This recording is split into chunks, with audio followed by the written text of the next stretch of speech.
There's a specific kind of heartbreak that doesn't just hurt. It dismantles you, piece by piece, memory by memory, until you can't remember who you were before you met them. If you're watching this, you already know what I'm talking about.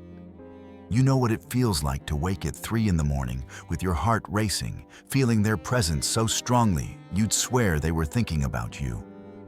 You know how certain songs have become unbearable, how specific places hold memories that ambush you when you least expect it. You know what it's like to love someone so deeply that their absence feels like missing an organ. And here's what makes it even more devastating. Everyone around you thinks you should be over it by now. They don't understand why this particular person, this particular loss, has broken you in ways nothing else ever has. They tell you to move on, to stop overthinking, to just let it go. But you can't. Because what happened to you was an ordinary heartbreak. Before we dive deeper, if this resonates with your soul's journey, please hit that like button and subscribe for more transformational content. Your support helps this message reach other souls who need to hear it. Carl Jung, one of the greatest psychologists who ever lived, discovered something about people like you. He found that empaths, people who feel everything at frequencies most humans never access, don't just experience love. They experience what he called transpersonal connection, a merging of consciousness that operates beyond the boundaries of normal human attachment. When you loved this person, you didn't just fall in love with their personality or their physical presence. You connected to something deeper. You touched their soul, and they touched yours. And when that kind of connection is severed, it doesn't just hurt. It shatters your entire psychological structure. But Jung discovered something else. Something that will change everything you think you know about why this happened to you. He found that this breaking open wasn't random. It wasn't punishment. And it definitely wasn't because you loved wrong or chose badly. This devastating experience served a very specific purpose in your psychological evolution. It came to break you open so you could finally become whole. By the end of this journey together, you're going to understand exactly why this particular person had to enter your life, what your soul was trying to teach you through this impossible love, and who you're becoming now that you've been broken open. Because you're not broken, you're breaking open, and there's a profound difference. Let's start with what you've been told your entire life, that you're too sensitive, too emotional, that you feel too much, care too much, give too much. You've probably been called dramatic, intense, exhausting. You've been told to toughen up, to not take everything so personally, to develop thicker skin. And somewhere along the way, you started believing there was something wrong with you. But Carl Jung would tell you something completely different. In his work on psychological types, Jung identified what he called feeling types people, whose primary way of navigating the world is through emotional perception and empathic attunement. These aren't people who are broken or overly sensitive. These are people whose consciousness operates at a different frequency than the majority. You're not too sensitive. You're accurately sensitive to information that most people's nervous systems filter out completely. Think about it this way. Some people see only the visible light spectrum. But you see infrared and ultraviolet too. You're perceiving more data, more emotional information, more psychological complexity than the average person can even register. Modern neuroscience has actually confirmed what Jung intuited decades ago. Empaths have more active mirror neurons, the brain cells responsible for feeling what others feel. Your limbic system, and the emotional center of your brain, has less filtering between you and other people's emotional states. When someone walks into a room carrying sadness, most people might vaguely sense something's off. You feel their sadness in your own body. You experience it as if it were your own. This isn't a flaw in your design. This is an evolutionary adaptation. Throughout human history, every tribe, every community, every civilization had people like you. The healers, the shamans, the wise ones who could feel the emotional undercurrents of the collective and help others navigate their inner worlds. You come from an ancient lineage of people whose sensitivity served a sacred purpose. Your empathic nature isn't weakness. It's a form of consciousness that civilization has been trying to erase, because it's inconvenient for a world that values productivity over depth, efficiency over feeling, surface-level connection over soul recognition. But your system refused to comply. You remained dangerously open in a world that teaches people to close down. You kept feeling everything in a culture that rewards numbness. And then you met someone who made that sensitivity feel like a superpower instead of a curse. There are people you date, people you're attracted to, people you have relationships with. And then there are people who detonate something in your soul the moment you meet them. You felt this person before you could explain what you were feeling. There was a recognition that happened beneath language, beneath thought, beneath your rational mind's ability to categorize what was occurring. Jung called this synchronicity meaningful coincidence that reveals the hidden order beneath apparent chaos. But it was more than that. It was what he termed archetypal recognition. Your unconscious mind identified in them something essential, something that resonated with the deepest patterns of your own psyche. This is why the connection felt so powerful, so inevitable, so utterly beyond your control. You weren't just attracted to their personality or their appearance. You were responding to something ancient, a pattern your soul recognized, a mirror your unconscious needed to see. Most people experience attraction as preference. I like this quality, I'm drawn to that characteristic. But what you experienced was soul resonance. Your entire being vibrated at the same frequency as theirs. And for the first time in your life, you felt completely seen, completely understood, completely met, or so it seemed. Because here's the truth Jung would want you to understand. You didn't fall in love with who they actually were. You fell in love with what your unconscious mind projected onto them. You saw in them the qualities you've been denying in yourself. The depth you possess but don't honor.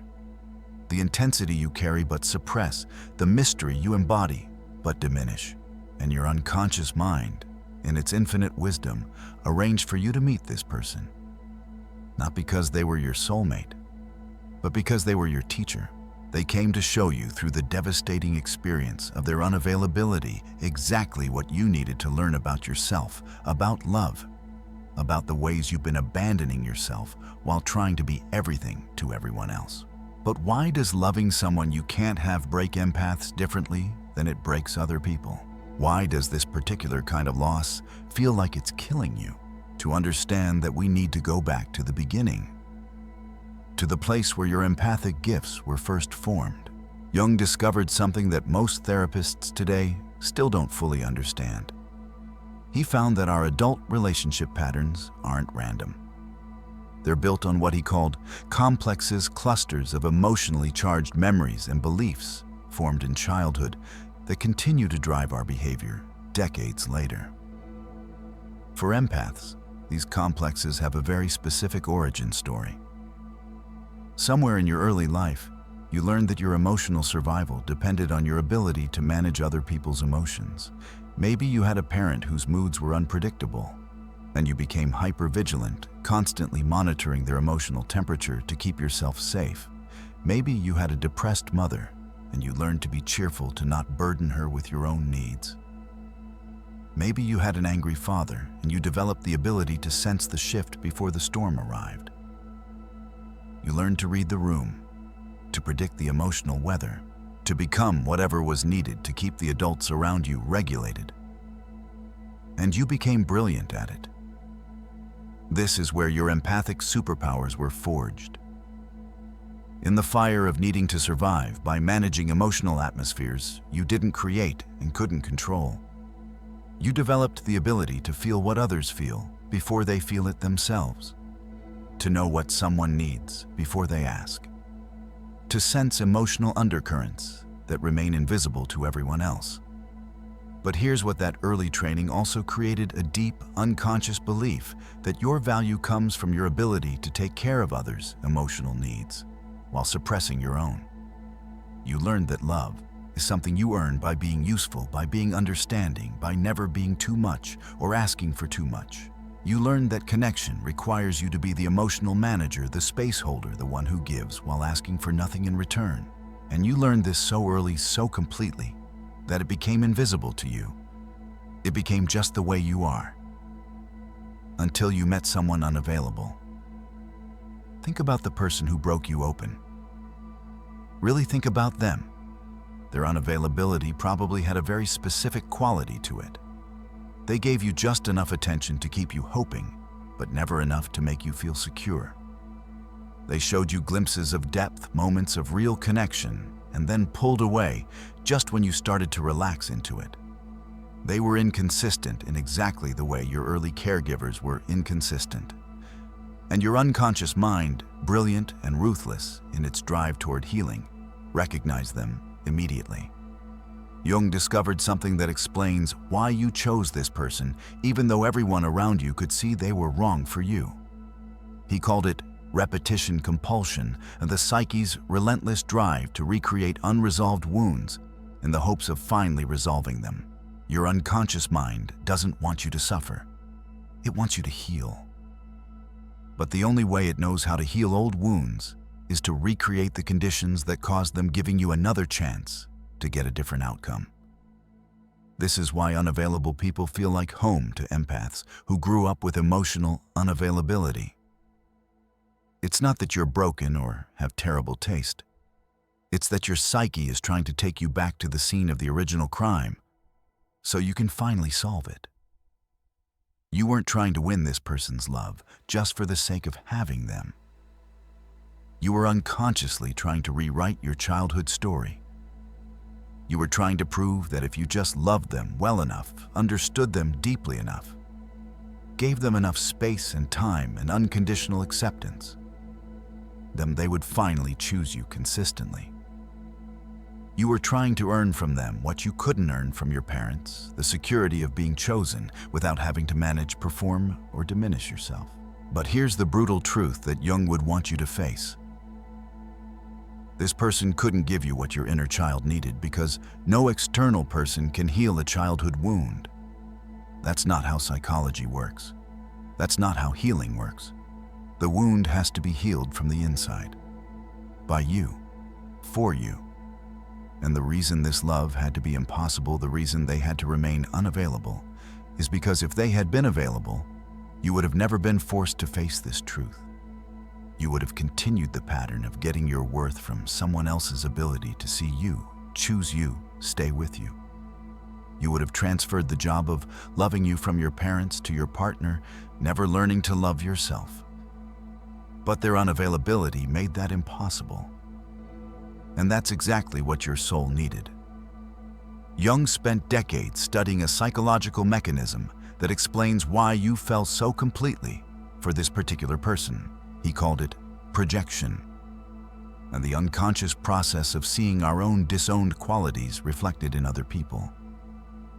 When you fell in love with them, what were you actually falling in love with? Was it their depth, their emotional intensity, their complexity, their ability to be present in moments of real connection? Here's what Jung would tell you. Those qualities you loved in them are qualities you possess, but have been denying in yourself. You projected your own capacity for depth onto them, and then fell in love with your own reflection.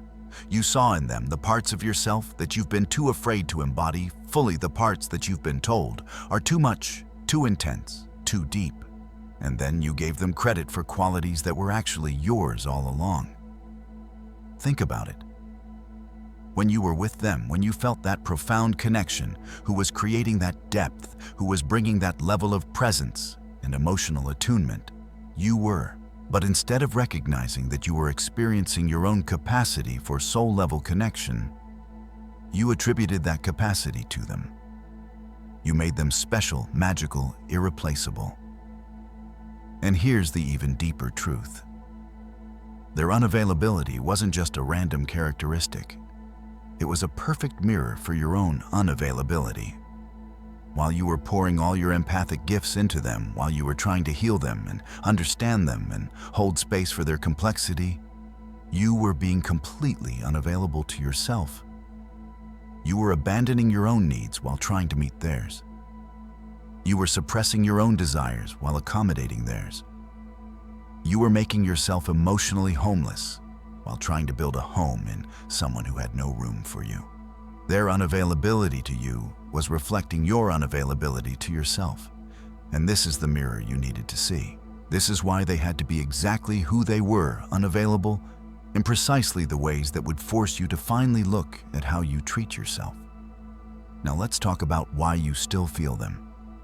Why months or even years after this ended, you can still sense their presence. Why you wake up knowing they're thinking about you. Why certain moments trigger such visceral reactions that it's like they're still inside your body. Everyone tells you it's just memories, that you're holding on, that you need to let go and move on. But Jung understood something deeper. He believed that when two people connect at the level you connected with this person, something happens in what he called the collective unconscious, a shared field of psychological reality that exists beneath individual awareness. You formed what could be understood as a psychic cord, an invisible but psychologically real thread that continues to connect your emotional body to theirs. This isn't mysticism, though. Jung didn't dismiss the mystical. Modern attachment theory and neuroscience actually support this understanding. When you bond deeply with someone, your brain creates neural pathways that continue to fire long after the relationship ends. Your limbic system, which regulates emotions, becomes partially synchronized with theirs. For empaths, this synchronization goes even deeper because your mirror neurons are more active. Your emotional boundaries are more permeable. You're not imagining the connection. You're experiencing the aftermath of a genuine psychological and neurological entanglement that doesn't simply disappear when they walk away. This is why going no contact doesn't immediately solve the problem. Why blocking them on social media doesn't stop you from feeling them. Why all the typical breakup advice feels inadequate for what you're experiencing. What you formed with them exists in a dimension that physical separation doesn't touch. And Jung would tell you that trying to forcefully cut this cord, trying to pretend it doesn't exist, only creates more suffering. The cord doesn't transform through denial. It transforms through conscious integration. You have to acknowledge it, honor what it represents. Feel gratitude for the connection, even as you consciously reclaim the energy you've been sending through it. You have to retrieve the parts of yourself that you unconsciously gave away, the pieces of your soul that you projected onto someone who couldn't hold them. This isn't about forgetting them or pretending they didn't matter. This is about recognizing that the profound connection you felt was real, but it was teaching you something you couldn't learn any other way. What you're going through right now has a name in Jung's psychology. He called it the night sea journey, the descent into the unconscious that feels like drowning, but is actually the path to rebirth. This isn't depression, though. It might look like depression to people who don't understand its function. This isn't a breakdown, though it feels like everything inside you is breaking. This is ego death. Every identity you built around being the one who understands, who heals, who holds space for others, is collapsing. The version of yourself who believed that loving purely and giving completely would eventually be enough, that version is dying. And it feels like you're dying with it. For empaths, this process is particularly brutal because your entire sense of self has been built on your ability to maintain connection through empathic attunement. You defined yourself by your capacity to feel what others feel, to meet their needs, to be endlessly available. When this person walked away, it wasn't just a relationship ending. It was the death of your fundamental belief about how love works. You believed that if you loved someone deeply enough, they would feel it and return it. You believed that if you understood their wounds and held space for their healing, they would choose you. You believed that your empathic gifts were valuable enough to earn you the love you deserved. And they proved that none of that was true. Not because your love wasn't profound, not because your understanding wasn't real, but because no amount of external love can fill an internal void. And this person had voids you couldn't see because you were too busy ignoring your own. Jung observed that this kind of psychological death is devastating precisely because it's so complete. You can't partially die. You can't go back to who you were before you knew this truth. The empath who loved without boundaries, who gave without limits, who believed her worth came from how well she could love others. That version of you cannot survive this experience. And that's exactly what needs to happen. Because on the other side of this death, a different version of you is waiting to be born. A version who knows her worth without needing external validation. A version who loves deeply but doesn't lose herself. A version who feels everything but isn't destroyed by what she feels. But to get there, you have to let the old version die completely. You have to stop trying to resurrect who you were before this happened. You have to stop looking for ways to numb the pain, or rush through it, or make it mean something other than what it means. You have to surrender to the breaking open. Jung dedicated his life to understanding a process he called individuation, and the journey of becoming who you actually are, separate from the roles, identities, and projections that others have placed on you. Most people individuate gradually over decades. They slowly learn to separate their sense of self from their relationships. They gradually discover who they are beyond what others need them to be. But empaths who love impossibly, they're thrust into forced individuation. You don't get the luxury of a slow, gentle awakening.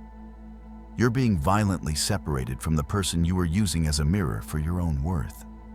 And now you have no choice but to find yourself. You can't use them to reflect your value anymore. You can't define yourself through your ability to understand them, support them, wait for them. You can't avoid your own needs by focusing on theirs. For the first time in your life, you're completely alone with yourself. And at first, it's terrifying. Because without someone to pour your empathic gifts into, without someone to heal or fix or understand, who are you? This is the question that individuation forces you to answer. Jung would tell you that this question is the most important one you'll ever ask yourself.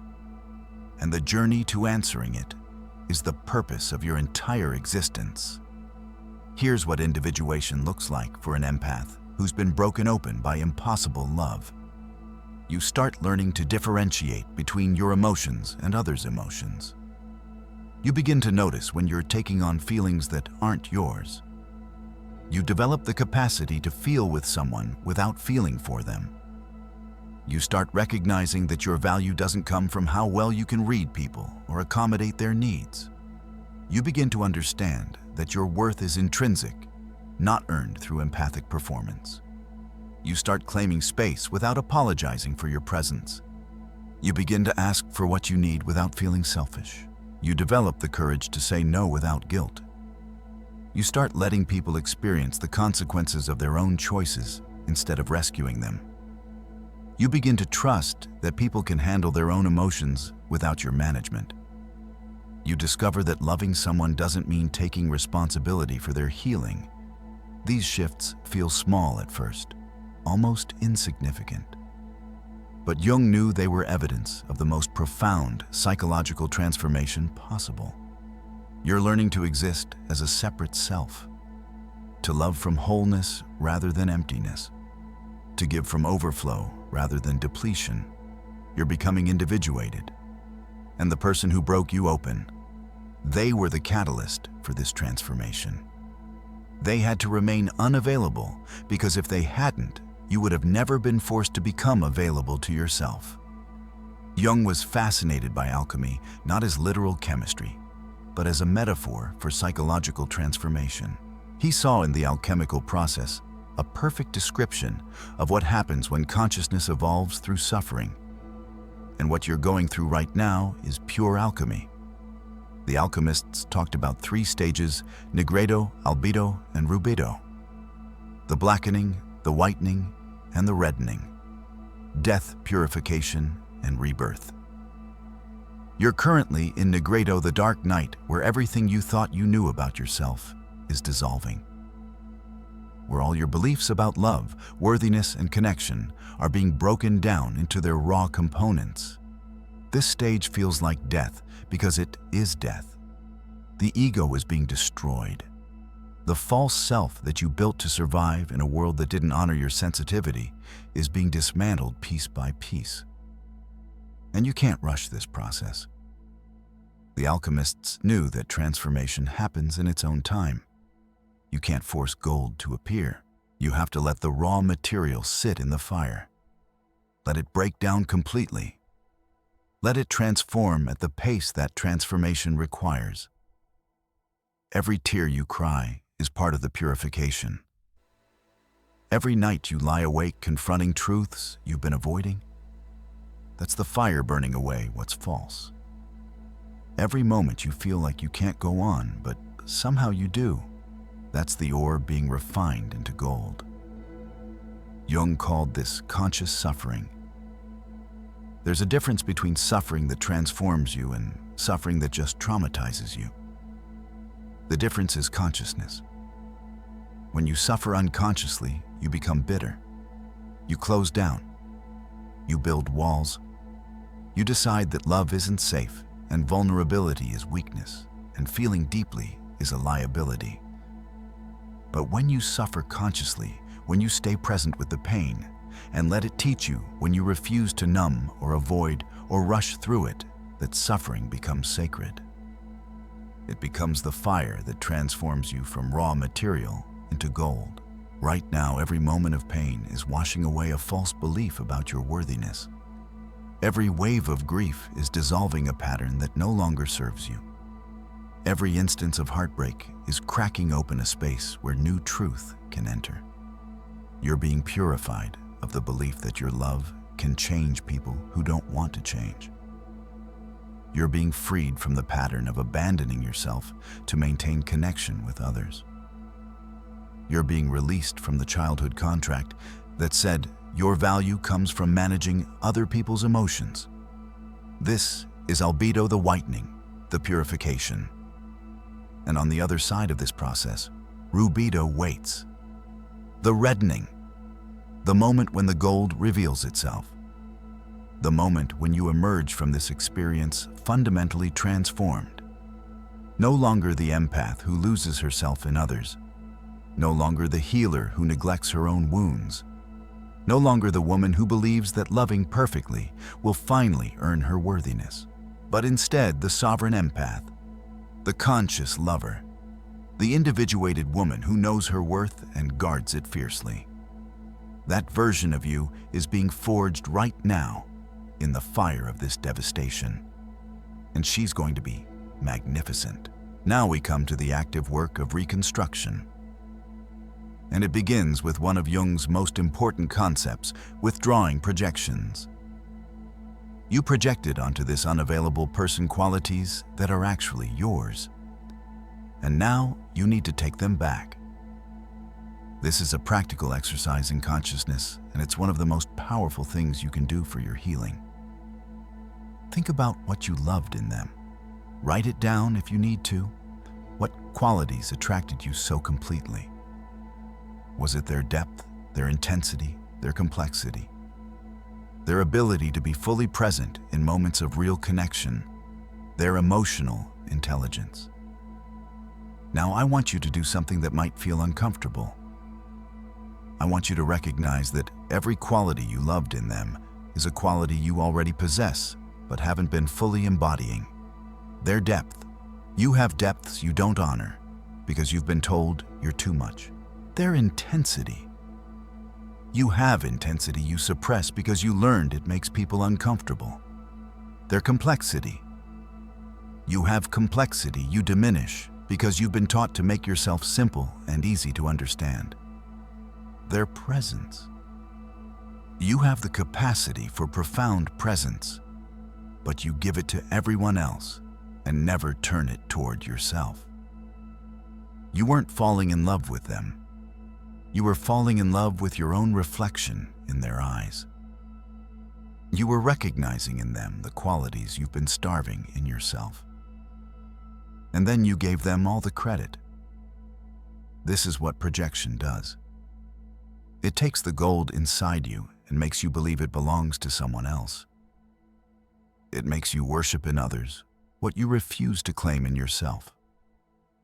The work now is to retrieve those projections, to take back what's yours, to recognize that you are the one who's deep, intense, complex, capable of profound connection. You are the one who has all these qualities. You've always been the one. This person didn't give you those experiences of depth and connection. You created them. You brought them into being through your own consciousness, your own capacity, your own gifts. And when you fully understand this, when you really let it land, everything changes. Because if you created that depth with someone who was mostly unavailable, imagine what you can create with someone who's actually present. Imagine what you can create when you're finally giving these gifts to yourself first and only offering them to others from overflow. Imagine who you become when you stop projecting your gold onto unavailable people and start embodying it yourself. Jung developed a concept that's going to change everything about how you relate to yourself from this moment forward. He called it the anima and animus, the inner feminine and masculine that exist within each person. And he believed that the key to psychological wholeness is learning to integrate these inner opposites into a unified self. For empaths who've been broken open by impossible love, this concept becomes intensely practical.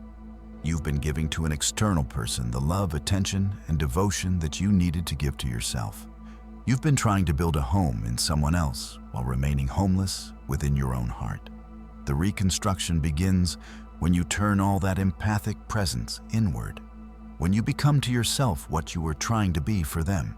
This is what Jung meant by the inner beloved. You have to develop a relationship with yourself that's so nourishing, so present, so unconditionally accepting, that external relationships become enhancement rather than necessity.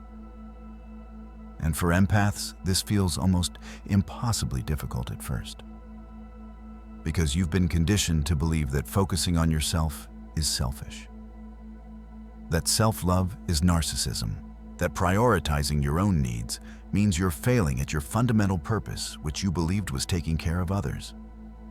But Jung would tell you something radical. The most generous thing you can do for others is to become whole within yourself. Because when you're sourcing your worth externally, when you're trying to fill your emptiness through others' validation, you can't actually love anyone purely. You can only need them. And need masquerades as love, but it's actually a form of consumption. Real love only becomes possible when you're already whole, when you can offer your presence without needing anything in return, when you can give without depleting yourself. So how do you develop this relationship with your inner beloved? You start by speaking to yourself the way you spoke to them, with tenderness, with curiosity, with patience for your complexity and compassion for your wounds. You start showing up for yourself the way you showed up for them. When you say you're going to do something for yourself, you do it. You keep your promises to yourself. You demonstrate through action that you are worth your own reliability. You start witnessing your own emotions the way you witness theirs. Instead of judging your feelings or trying to manage them away, you sit with them. You ask them what they're trying to tell you. You honor them as information rather than inconvenience. You start giving yourself the consistency they couldn't give you. Every day you show yourself that you're not going anywhere, that you're committed to yourself, that you're learning to be the steady presence your inner child never had. This practice feels awkward at first. It might even feel painful because turning empathic attention toward yourself illuminates all the ways you've been neglecting your own heart. But Jung insisted this work is essential. This is the foundation of individuation. This is how you become whole. And here's what happens when you commit to this practice. Slowly, imperceptibly, you stop needing external validation to feel worthy. You stop looking for someone to complete you because you're learning to be complete within yourself. You stop seeking someone to see you because you're finally witnessing your own depth. The inner beloved becomes so real, so nourishing, so present, that external relationships shift from need to choice. And that's when everything changes. This is where Carl Jung, empath, and personal development intersect in the most practical way possible. Because the reconstructed empath doesn't lose her empathic gifts. She learns to wield them with sovereignty. Jung understood that consciousness without boundaries is just unconscious merging. And merging isn't love, it's the dissolution of self. The work now is learning to feel everything without becoming everything you feel. To love deeply without collapsing into the person you love. To offer presence without losing yourself in the offering. This is what Jung called conscious boundaries, the ability to know where you end and another person begins, even while remaining empathically attuned to their experience. And for empaths who've spent their entire lives believing that boundaries mean you don't care enough, this requires a complete reorientation of consciousness. Let me be clear about what boundaries actually are. Boundaries aren't walls. They're not about pushing people away or becoming cold or losing your capacity for empathy. Boundaries are the container that allows real love to exist. They're the structure that keeps your empathic gifts from destroying you. Here's what sovereign boundaries look like in practice. You can feel someone's pain without taking responsibility for fixing it. You can witness their struggle without making it your emergency. You can offer compassion without abandoning your own needs.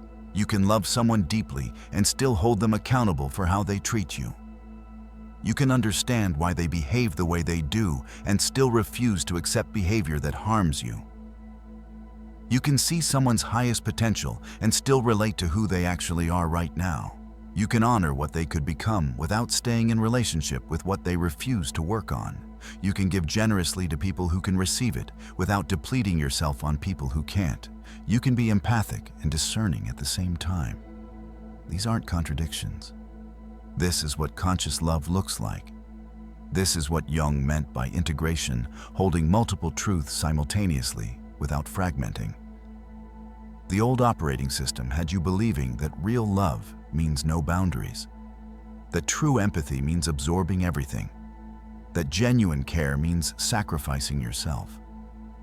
The new operating system understands that the healthiest love is boundaried love, that the deepest empathy includes empathy for yourself, that genuine care means caring for your own well-being as much as others. And here's what becomes possible when you embody this. You stop attracting people who need you to have no boundaries, because people can only take advantage of you to the extent that you're abandoning yourself. You start recognizing and appreciating people who respect boundaries, because you're finally respecting your own. You stop confusing intensity with intimacy, because you're no longer drawn to the chaos of constantly managing someone else's emotional dysregulation. You start valuing consistency over excitement, because you're finally providing yourself with the steady presence you always needed. This is sovereignty. This is what it means to be an empowered empath. You keep all your gifts, all your sensitivity, all your capacity for depth, but now you're the one choosing how and when and with whom you share them. One of the most profound transformations that happens after being broken open is learning to say no without guilt, explanation, or apology. Jung understood that the inability to say no is actually an inability to have a self. Because if you can't refuse what doesn't serve you, you have no agency. You're just a repository for others' needs and demands. For empaths, learning to say no feels like learning to breathe underwater. It goes against everything you've been conditioned to believe about your value and purpose. You were taught that saying no means you're selfish, unkind, failing at your fundamental purpose. You learned that your worth comes from your availability, your accommodation, your willingness to give endlessly. But here's the truth. Every time you say yes when you mean no, you're betraying yourself. You're teaching yourself that your needs don't matter. You're reinforcing the pattern that broke you open in the first place. The sacred no is an act of self-love. It's a declaration that your energy, your time, your empathic gifts are precious and should only be given to people and situations that honor them. Let me tell you what becomes possible when you learn this. You stop accepting breadcrumbs as abundance. You recognize that someone texting you, occasionally showing interest sporadically, being available only when convenient for them, that's not love. That's not even friendship. That's crumbs. And you're done eating crumbs. You stop mistaking intensity for intimacy. You understand now that just because something feels powerful doesn't mean it's healthy. Drama and chaos can feel intense, but they're not the same as genuine connection. You stop giving your presence to people who don't value it. You notice now when someone takes without giving, when they consume your energy without reciprocating, when they want access to your depth without offering their own. And you walk away, not with anger, not with bitterness, but with clarity. You stop loving potential over reality. This might be the hardest one because your empathic ability to see people's highest potential is beautiful. But it becomes self-abandonment when you stay in relationship with who someone could be instead of who they're actually showing up as right now. You start requiring that people's words match their actions. You recognize that when there's a gap between what someone says and what they do, the truth is always in the behavior. You start understanding that your heart isn't a rehabilitation center. You're not here to fix broken people or heal wounded souls who aren't doing their own work. Your heart is a temple, and not everyone deserves entry. This doesn't make you cold or closed or less empathic. This makes you boundaried. This makes you wise. This makes you someone who values herself as much as she values others. The sacred no creates space for the sacred yes. When you stop giving your gifts indiscriminately, you have energy for the people who actually treasure them. When you stop accepting mediocre treatment, you become available for extraordinary love. Jung described a quality that emerges after deep psychological transformation. He called it tempered consciousness, the ability to hold the full spectrum of human experience without being destroyed by it. This is who you're becoming now. The reconstructed empath. You haven't lost your gifts. You still feel everything at depths most people can't access. You still sense emotional undercurrents. You still have the capacity to see souls and hold space for complexity. But now you're boundaried. Now you're discerning. Now you choose carefully who receives your gifts and under what circumstances. The difference is profound. The old version of you felt everything and was destroyed by what she felt.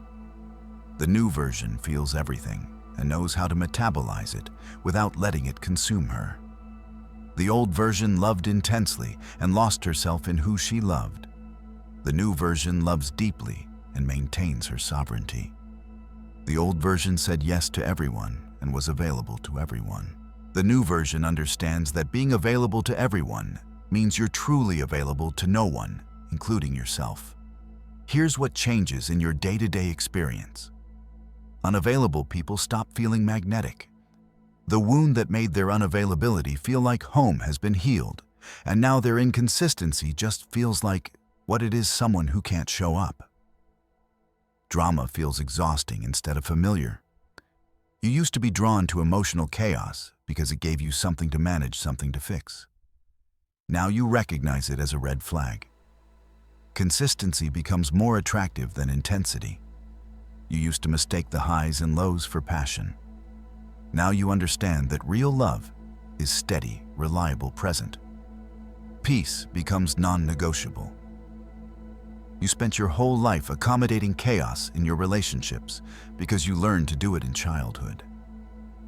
Now you require calm, clarity, respect. You start recognizing available love when it appears. This might be the biggest shift, For so long, healthy, available people probably felt boring to you. Now you can see them. Now you can value them. Now you're ready for them. Because you're no longer trying to earn love from people who can't give it. You're no longer trying to heal your childhood by making unavailable people choose you. You're finally ready for someone who's already chosen themselves, who's already done their work, who can meet you in your depth without you having to drag them there. This is who the reconstructed empath becomes, someone who still possesses all her gifts, but now knows her worth. Someone who still loves deeply, but no longer loses herself. Someone who still feels everything, but is no longer destroyed by what she feels. You're not broken. You never were. You were just breaking open into the fullness of who you were always meant to become. Here's what I need you to understand about the person who broke you open. They weren't your enemy. They were your teacher. Everything about them, their unavailability, their inconsistency, their inability to meet you, all of it served a very specific purpose in your evolution. They came to show you through their absence what needed healing in your relationship with yourself. They came to mirror back to you the ways you've been abandoning yourself while trying to be everything to everyone else. They came to force you into the dark night that would ultimately lead to your individuation. And now that you're on the other side of the breaking open, now that you understand what this experience came to teach you, you can look at them with a kind of gratitude that has nothing to do with wanting them back. You can thank them for showing you where you abandon yourself, for reflecting your hidden unavailability, for loving you badly enough that you finally learned to love yourself well. This gratitude doesn't mean you condone how they treated you. It doesn't mean you excuse their behavior or minimize your pain. It means you can see the larger pattern. You can recognize that this impossible love was preparing you for available love. That this devastation was clearing space for someone who can actually meet you. The person you deserve is someone who's already done their work, who's already individuated, who doesn't need you to heal them or fix them or wait for them to become available. Someone who sees your depth and matches it, who honors your sensitivity and protects it, who values your empathic gifts and never takes them for granted. Someone who chooses you consistently, not just in moments when it's convenient. Someone whose words and actions align. Someone who shows up. And here's the beautiful truth. That person couldn't have found you before this happened. Because the version of you who could attract and recognize available love didn't exist yet. That version of you had to be forged through the fire of impossible love. She had to be broken open. She had to die and be reborn. And now she's here, sovereign, boundaried, whole, ready for a love that doesn't require her to abandon herself. Ready for a love that enhances rather than depletes. Ready for a love that's mutual, consistent, real. The impossible love wasn't your ending. It was your initiation. Carl Jung spent his life studying human transformation, and he discovered something that I want to leave you with. He said, "One does not become enlightened by imagining figures of light, but by making the darkness conscious." You have made your darkness conscious. You've sat with the pain of being broken open. You've faced the truths about yourself that this impossible love revealed. You've let yourself be completely dismantled and rebuilt. And that makes you one of the bravest people walking this earth. Because most people, when they encounter this level of pain, they shut down. They build walls. They decide that vulnerability is weakness and feeling deeply is a liability. But you didn't do that. You stayed open. You let yourself feel everything. You let the breaking open transform you instead of traumatizing you. And now you're emerging as someone fundamentally different from who you were before. You're the empath who knows her worth, who guards her energy, who loves deeply but doesn't lose herself, who feels everything but isn't destroyed by what she feels.